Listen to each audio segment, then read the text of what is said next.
Bridgeport, Connecticut. Several companies are called to a possible house fire in a southwest neighborhood on the afternoon of July 24, 2010. Arriving on the scene, the established incident command reports a 2.5-story wood frame with heavy fire coming from the second floor. Within 5 minutes of arrival, the initial incident command officer advises the dispatcher that the fire has mostly been knocked down. A primary search commences. A team moves to the third floor to check for fire extension. A second hose is established on the third floor when extension is discovered. Smoke and heat conditions change rapidly. Several attempts to contact the crew on the third floor go without response. And then, Mayday. Lieutenant Stephen Velasquez calls a mayday and reports being trapped on the back stairs. The radio transmission is short, and no acknowledgement of the mayday is ever made. The incident commander attempts several times unsuccessfully to contact Velasquez over the radio. 3 minutes later, another firefighter calls a second mayday for a firefighter down on the rear steps. The second mayday receives no acknowledgement either, but District Chief directs Incident Command to send the RIT team to the rear stairs. 6 minutes after the initial mayday, Velasquez is found sitting upright but unconscious on the rear stairs and is removed from the building. After Incident Command requests a roll call, another firefighter is found unresponsive and another mayday call goes out. Firefighter Mitchell Bake is unconscious on the third floor. His pass alarm can be heard over the transmission. Standby for mayday.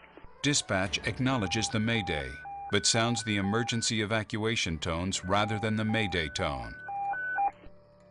Company for command, vacate the building. All companies vacate the building, 41 Elmwood Avenue. Both firefighters are pronounced dead upon arrival at the hospital from asphyxiation and smoke inhalation. Stephen Velasquez, 40 years old, was a 16-year veteran of the department. He was promoted to lieutenant only 5 months prior. He leaves behind a wife and 2 children.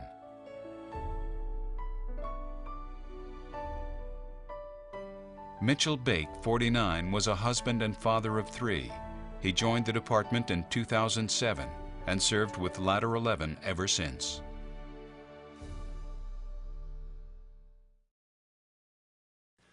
Thanks to the IFF for allowing us, the Bridgeport Fire Department, and Local 834 to come share what happened and what we learned from July 24th, 2010, when we tragically lost 2 of our brothers.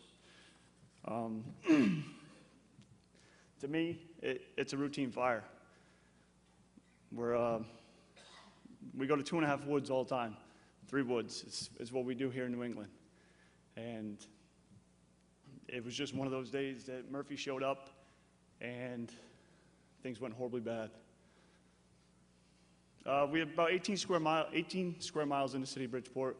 We protect about 140,000 people. Our influx during the day is not much higher than that. Very diverse population.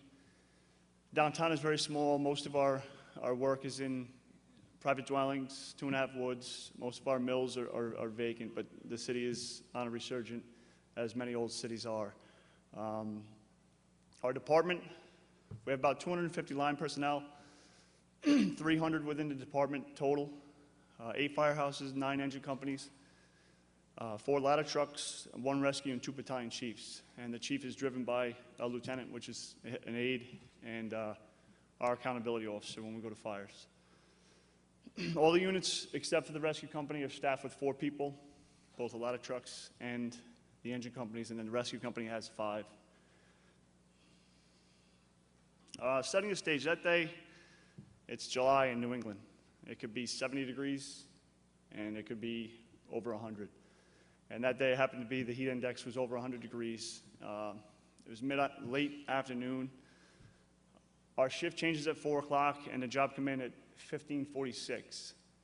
So Steve was coming in for his shift, had come in, just before, started drinking his coffee, sitting at his desk, checked his pack, changed his battery in his radio, as did Mitchell. Both got in early for the night shift. And Steve always wore his radio. I think it started when he was in PG County to jump calls, and he did the same working with us in the city of Bridgeport. So when this ticket came in, he had his radio on, and he knew that engine 3 had been prompted by the dispatcher or seen the smoke. I'm not quite sure how that completely went. But he knew that there was a job coming in, so he was already on the mic in the firehouse telling the guys to mount up. So on April 2010, we opened a new communication center, which combined police and fire within the city of Bridgeport. And it civilianized everything, from supervisors to, dispatchers, which created a problem because, has created somewhat of a problem because it took all of our personnel from the fire department and the police department out of the communications center, helping to make decisions on who should go to what, and kind of how it had been for forever up until this point in April.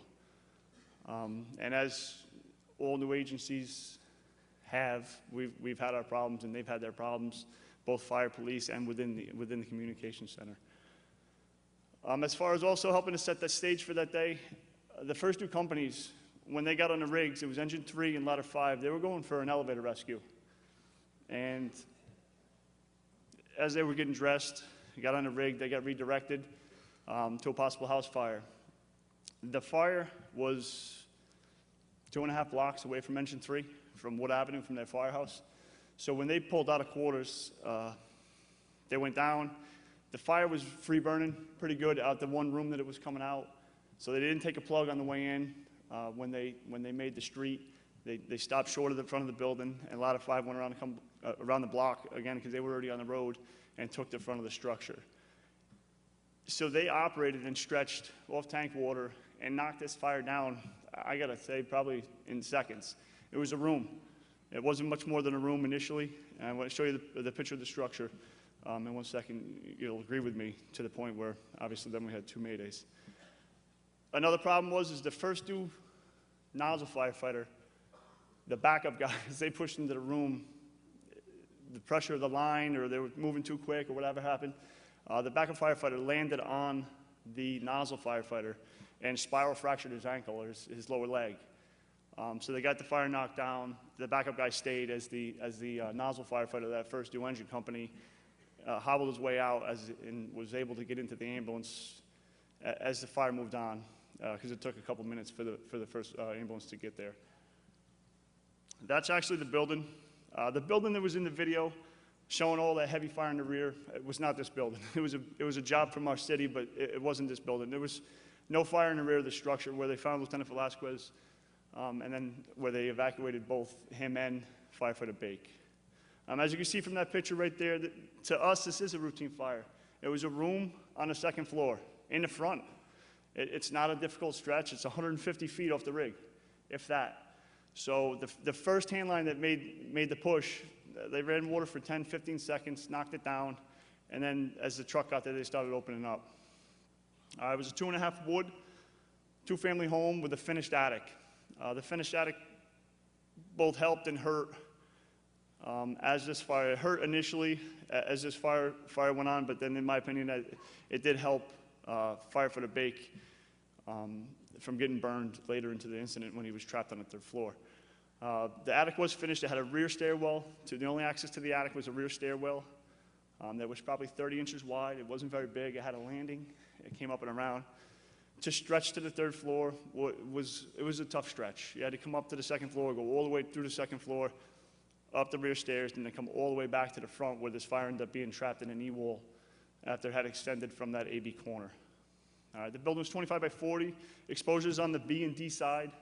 They didn't get involved. The building was, the original fire building was the only building that we had fire in that day. I was looking on the 2nd floor in that corner, and it did extend and then significantly extend as the fire went on. When we got our report, obviously OSHA came out first with us. Excuse me, I do have a, oh, that's not right.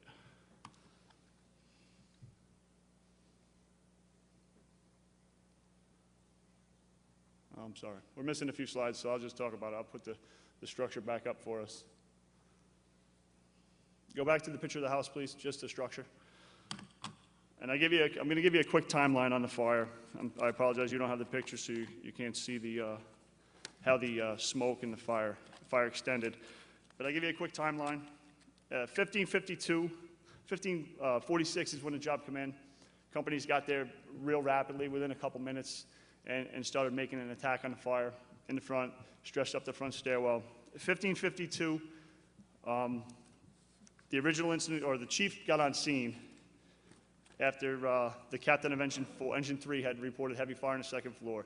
When the chief showed up 3 minutes later, the fire was knocked down. He gave a report on the radio that the bulk of the fire was knocked down and that they had some slight extension possibly into the attic space. So that 7 minutes after the initial alarm, the report came back from the battalion chief that the fire was basically, it was out. He didn't put recoil in, but he was giving the dispatcher the heads up and all the in-company companies the heads up that, we got this, we're gonna mop up. And then I put the recoil in a little bit. Ladder 11 arrived probably 2-3 minutes after that. Per our SOP, they committed to the floor above to do a search and to check for extension. It's typical what we're supposed to do. They split into two crews because the truck got blocked out. The first two ladder company had in front of the building. So Lieutenant Velasquez just parked the rig. The chauffeur and the irons guy went together. They went to the fire floor to check in to make sure they didn't need help opening up. And Lieutenant Velasquez and Firefighter Bake went to the third floor to start operating and do a search. When they got to the third floor, it looked like this room. They didn't have their mask on. There was no smoke in the area. And they did a quick search, blew through the area, and then obviously popped a few holes. At 16:04, a few minutes after that, Stevie called the IC, and the chief didn't answer him. 3 minutes later, he did call again. They were operating. I believe Engine 4 was stretching a backup line that ended up going to the third floor. Engine 1 started helping out. With the heat, guys started burning out the heat of the day, and it being, the end of the day, 4 o'clock in the afternoon, guys started burning out pretty rapidly from wearing their gear and everything. 16:07, so 15 minutes after the initial alarm, Lieutenant Velasquez called the battalion chief and advised him that the search was negative and that they did have extension into the third floor in the AB corner and that they were operating. They had a hand line, it was in place, and the Engine 4 officer actually called back. The chief didn't hear the full message, so Engine 4 called back and stated that they were in operation on the third floor. So Steve went back to work opening it up. Because initially they opened up and he stopped them because they didn't have a hand line in place, as any truck officer would. And then they moved on to start opening it up, trying to get this fire. The line came up short. They made about 12 feet into the attic, and they probably needed another 15, 20 feet of hose to make that front room. Because the front of the house, there's 2 gables on each side. There was a wall that ran across, and it had a door in it for a bedroom in the front of that third floor. So 16:07, 16:09, Lieutenant Velasquez called the chief again and didn't get an answer. 16:10, the chief now, I'm sure, is watching the building and says, you know what, maybe I should call and find out what's going on. He said he had a line in operation. He was operating. It's Steve. I'll give him a heads up, see what's going on. Tell him it's starting to look pretty bad outside. And the building was starting to push really good in the front of the building. Steve responded, but there was no message. And when I get into what we learned from the job, I'll talk real quickly on our communications and how it was set up when the new dispatch center opened, which may have hurt or could have been a problem of why Steve's messages and Lieutenant Velasquez's messages and the chief weren't really connecting that day. At 16:13, Lieutenant Velasquez gave a mayday. It lasted 3 seconds, and he didn't give his unit designation. He didn't give everything we try to teach in giving a mayday. He needed to get it out, and he got it out fast. He said, ladder 11, mayday, mayday, mayday, ladder 11, we're trapped in the third floor in the rear stairwell. And it went unanswered. That was the only mayday that was given by Lieutenant Velasquez that we know of. 16:14, The chief is now, again, looking at the front of this building and calls Steve again. No response. Again, with the radios, you never know. We know, we had a class this week, we know how difficult it is sometimes to communicate on the radio. But the chief doesn't know that Lieutenant Velasquez is trapped with anybody other than himself. He doesn't know anything that's going on in the rear of the structure. 16:15, the chief calls for evacuation of the third floor because the fire it's starting to significantly extend. It's pushing out both the B and the D side, heavy smoke, that brown, just prior to getting ready to light up on us. One of the guys from the rescue calls Lieutenant Velasquez on the radio to tell him he has a significant amount of fire underneath him. Calls him twice. He gets no response. So that firefighter went around. His air was on vibe alert, but he said, let me see if I can make the top of the stairs just to holler to Steve and tell him what's going on in front of him. And when he made that stairwell, so from 1613 to 1617, when he made that stairwell, he found Lieutenant Velasquez sitting in the stairwell with his mask still intact, being brought down. So they ripped his mask off, evacuated him to the rear of the structure. Firefighter Connolly gave 2 maydays. The first one was reporting the firefighter down in the rear stairwell. The second one was requesting the writ because the guys were spent already from the job, never mind trying to pull Lieutenant Velasquez back down to the rear yard. Let me step back 1 second. We all remember the firefighter from Engine 3 on the nozzle. When he got transported to the hospital, he took the ALS ambulance that was assigned to the scene. When they replaced that ambulance with another bus, it was a BLS bus. So there was no advanced life support for Lieutenant Velasquez on scene. And that ambulance made it to the hospital as a BLS ambulance without an intercept from a paramedic. So they did what they could for Steve, and then got him to the hospital. At this point, the irons guy from Ladder 11 and the chauffeur were out changing their bottles. He comes around, sees his officer being worked on and them doing CPR on him. He somewhat took the role of the accountability of the crew.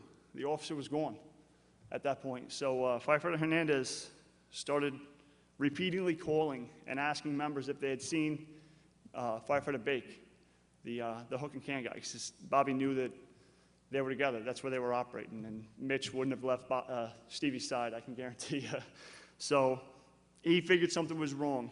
The fire significantly had extended because as soon as we did figure out, we did, as every other fire department does, even though we preach not to do it, we abandoned almost all of our, if not all of our firefighting efforts to put this fire out. So it had continued to do anything but stop. It just extended and extended. Firefighter Hernandez, when he couldn't find Mitch outside, he committed to the rear stairs on his own. He masked up and went to the third floor. At 1624, he went back in and found Mitch with his pass device going off on the third floor, somewhat wound up on a hose line between a couch and a wall. He also gave 2 maydays, and again, during all this, again, the chief is trying to evacuate the building because the fire is, now it's the front slide of this presentation. It's blowing through the roof in the front. There was a wall, and I think that's what protected them from much of the heat, but I'm sure they were both still taking a pretty good beating up there. He found Mitch unconscious with his pass device going off with his mask dislodged. It took 3 minutes. The chief is not in the radio transmissions, but as soon as he started to hear those, he dispatched a writ again to make the removal of Firefighter Bake. Within 3 minutes, they were there. He was on the radio saying that they were with Firefighter Bake on the third floor, and they were moving him to the second. It took them 7 minutes to get him to the second floor, and it took them 9 minutes to get out of the building. Firefighter Bake, he's a big guy, but you got to figure, too, we were coming downstairs, so for sure it was better than trying to pull him out of a basement. But the members did get him out, and there was an ALS ambulance on scene. Again, there were a lot of injuries. You see in the video, IVs. There was one guy that took, I think, 4 bags of fluid after operating and trying to rescue and move lines and do everything he could. So that's kind of what happened that day in the building in a nutshell. When we got our report from both OSHA and NIOSH, I'll hit what we've changed, and I hope that you can look at your departments and say, maybe we have that problem too. So OSHA hit us a lot of SCBA fit testing, wellness, physicals. We've addressed all that with policy and with the training division. Our problem was that we were going for a medical evaluation, and our fit testing was further down the road when they wanted them or need them to happen at the same time. So that's been addressed. And all of these things with OSHA were addressed prior to NIOSH coming out. The NIOSH report stated air management training, and I ensure the use of the SCB in the IDLH atmosphere. That came from interviews of speaking with guys and saying, oh, yeah, we take our mask off, when the fire's out and we can breathe, we take our mask off. We've implemented to meter after the structure fire now, because that's how it was. There was no fire, you conserved your air, air was precious. Now there's a safety officer or one of the company officers grabs a 4-gas meter, and until it's below the limits, we leave our masks on and we operate. Wellness program, we have a wellness program. It's not enforced within our department. It's a volunteer thing. We've had it since 2005. We received a grant, and they put fitness equipment in all 8 stations. It's maintained by the city, by the department through a contract. So it's there. Again, it's just one of those things that hasn't been forced upon the members. Communications. This was obviously, listening to me talk a little bit about it, was one of the biggest problems. Hearing things, not hearing things, making communications and not getting a response. The radio system, the fireground channel, when it was set up, was put on a repeater, which became a significant problem, or has been a significant problem throughout the country in setting up radio systems, and that's how it was set up. Since then, it was changed. It's been changed. The channel 1, which is our main dispatch channel, has become the repeated channel, and our fireground channel is now unrepeated, and it just operates on the scene. Our man down button was on our handset, which is buried under our coat, and our handy-talkie didn't have it. Our mic didn't have it. All the radios have been retrofitted, and they've instituted training on using the Mayday button and trying to educate guys on how the dispatch center is going to see it. If you put your man down button, it comes across one of their 3 big, huge screens that they sit at when they're dispatching. The ECC took dispatchers from the police department, took dispatchers from the fire department, and put civilian supervisors in. There was a limited amount of training when these people came into that center on what we actually do in the fire department and what they actually do in the police department. Unless you were one of those 2 dispatchers, you knew that side of the dispatch and how it went. The training division has been tasked and has set up a PowerPoint, and all members that are there and all new members will now be trained by our fire department, our training division, to ensure they understand what a truck, a rescue, an engine, what they all do, what the responsibilities of a battalion chief are, and kind of who's in charge, and give them the lay of the land so that they can better protect us as we're responding, and hopefully they can be that flow of information for us. And if something goes wrong and somebody does give a mayday, they know how to react so that they can properly prompt who needs to be prompted if they hear it and we don't. The incident commander carries 2 radios. Oh, he was responsible and carried 2 radios up until this point. Many of the battalion chiefs have changed that. They're still responsible for both channels, but we have a lieutenant that's promoted that's his driver and the accountability officer. Many of them have switched and hold the handset in their hand, because our radios, whoever keys the mic comes up on a digital screen there. So many of them are just carrying channel 2 at this point and really concentrating on taking care of the members at the fire. And anything he needs done, he'll talk to his aide and have the aide, make sure you call the UI to get the UI here to cut the power. That's how it's come. Mayday policy has been updated. The multiple ways of transmitting, both our Mayday policy over the radio and transmitting it through the button, and they've instituted man-down drills for multi-unit drills, for this. All right, they've reinstituted the RIT policy, which stated that the 4th engine was RIT. The 4th engine is RIT. It has not moved from that position at this point, and again, it's in conjunction. They've started training in conjunction with the man-down button and the multi-unit drills with that RIT also. We've implemented a safety officer on scene, on duty, nights and weekends. The training division is still responsible for it during the day, but now at every box alarm that involves a chief, there is also a safety officer that is coming to the scene with us, responding. All right, and then we talked briefly about accountability and how it's been taken care of. The accountability that day was reasonable in my opinion. But again, the chief needed to be on top of it a little bit more and understand, and it's a very, very difficult job to be in that position. I'd like to thank you from the Bridgeport Fire Department. Lieutenant Velasquez, the last thing I'd like to say is when he became an officer and we cleaned out his stuff, he had a stack of NIOSH reports that were that thick in his locker. And I know personally that he would want you to learn from what happened to him and Mitch would too, at this fire, so that you can try not to make the same mistakes. So thank you very much.